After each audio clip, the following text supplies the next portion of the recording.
ಭಾರತ್ ಮಾತಾ ಕಿ ಜೈ. ಬೋಲೋ ಭಾರತ್ ಮಾತಾ ಕಿ ಜೈ.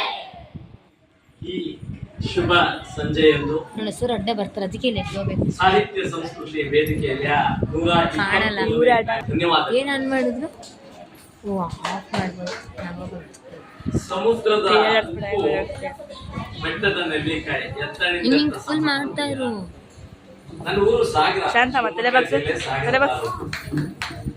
ಜಮಖಂಡಿಯ ನನ್ನ ಪತ್ರಿಕೆಯ ಓದುಗರು ತುಂಬಾ ನನ್ನ ಪತ್ರಿಕೆಯನ್ನ ಇಷ್ಟಪಡ್ತಾರೆ, ನನ್ನ ಬರವಣಿಗೆಯನ್ನ ಓದ್ತಾರೆ. ಅವರು ನನಗೆ ಫೋನ್ ಮಾಡಿ ಸದಾಶಿವಯ್ಯ ಜರ್ಗಿನಲ್ಲಿ ಅವರ ಹೆಸರು ಕೇಳಿದ್ದೀರಾ?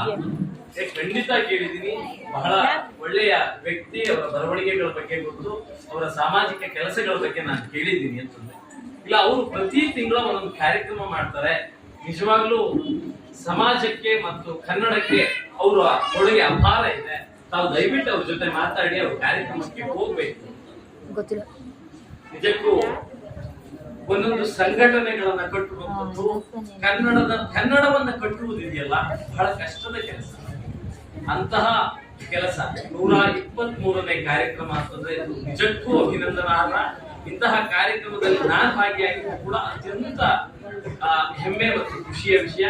ಅದಕ್ಕಾಗಿ ಜರಗನಹಳ್ಳಿ ಸದಾಶಿವಯ್ಯನವರಿಗೆ ಮತ್ತು ಅವರ ಕುಟುಂಬ ವರ್ಗಕ್ಕೂ ಕೂಡ ನಾನು ಮತ್ತೊಮ್ಮೆ ತಮ್ಮಗಳ ಮೂಲಕ ಪ್ರಾರ್ಥನೆ ಮಾಡೋದು ಜೋರಾದ ಚಪ್ಪಾಳೆ. ಯಾಕೆ ಯಾವುದೇ ಖರ್ಚಿಲ್ಲದೆ ಕೊಡುವ ಪ್ರೋತ್ಸಾಹ ಅಂತ ನಾವು ಯಾರಿಗೂ ಏನ್ ದುಡ್ಡು ಕೊಡ್ಬೇಕಾಗಿಲ್ಲ. ಇಲ್ಲಿರುವಂತ ಅವ್ರು ಮಾಡೋಂತ ಅವ್ರ ಕೈಯಿಂದ ಖರ್ಚು ಮಾಡ್ಕೊಂಡು ಏನೋ ಕೆಲಸ ಮಾಡ್ತಾರೆ.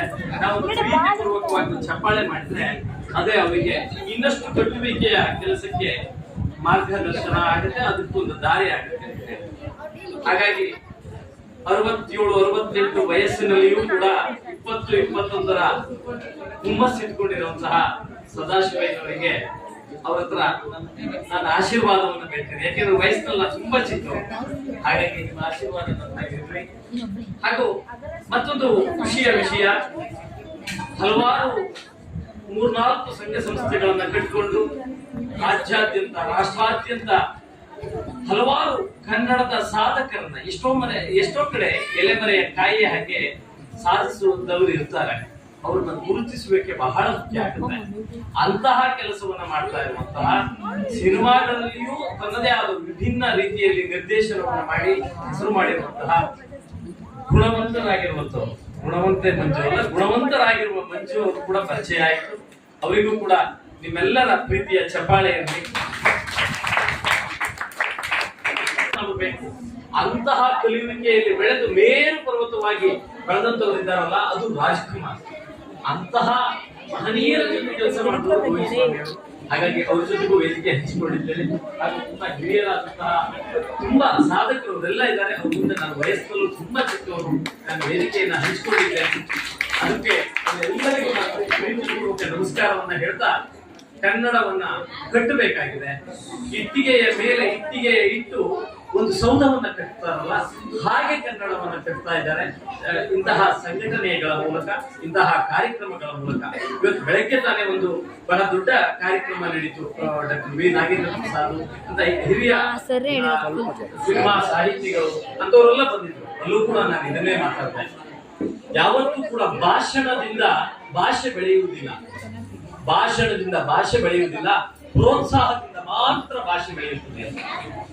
ಯಾಕೆ ಅಂತಂದ್ರೆ ಕನ್ನಡದ ಪತ್ರಿಕೆಗಳನ್ನ ಕೊಂಡು ಓದೋದಿಲ್ಲ ನಾವು, ಕನ್ನಡದ ಸಿನಿಮಾಗಳನ್ನ ದುಡ್ಡು ಕೊಟ್ಟು ನೋಡೋದಿಲ್ಲ ನಾವು, ಕನ್ನಡದ ನಾಟಕಗಳನ್ನ ದುಡ್ಡು ಕೊಟ್ಟು ಶೋಗಳನ್ನ ಮಾಡಿಸೋದಿಲ್ಲ ನಾವು, ಕನ್ನಡದ ಪುಸ್ತಕಗಳನ್ನ ದುಡ್ಡು ಕೊಟ್ಟು ಕೊಂಡ್ಕೊಳ್ಳೋದಿಲ್ಲ ನಾವು. ಭಾಷೆ ಬೆಳಿಬೇಕು ಅಂತ ಭಾಷಣ ಮಾಡಿದ್ರೆ ಅದು ಹೇಗೆ ತಾನೇ ಬೆಳೆಯುತ್ತೆ? ಕನ್ನಡದ ಸಿನಿಮಾಗಳನ್ನ ಮಾಡಿದವ್ರನ್ನ, ನಾಟಕಗಳನ್ನ ಮಾಡಿದವ್ರನ್ನ, ಪತ್ರಕರ್ತರನ್ನ, ಸಾಹಿತಿಗಳನ್ನ ಕರೆದು ಗೌರವಿಸುವಂತಹ ಇಂತಹ ಸಂಸ್ಥೆಗಳಿದಾವಲ್ಲ, ಇವರು ನಿಜವಾದ ಕನ್ನಡದ ಕಟ್ಟುವಿಕೆಯ ಮೇರು ಪರ್ವತ ಅಂತ ಹೇಳಿ ಮತ್ತೆ ಹೇಳಿಕೆ ಪ್ರೀತಿಯಿಂದ. ನಿಜವಾಗ್ಲೂ ಬೆಂಗಳೂರಿನಲ್ಲಿ ಸಾಹಿತ್ಯದ ಕಾರ್ಯಕ್ರಮ ಅಂತೂ ಓಡಿ ಹೋಗ್ತಾರೆ ಬಹಳ ಜನ.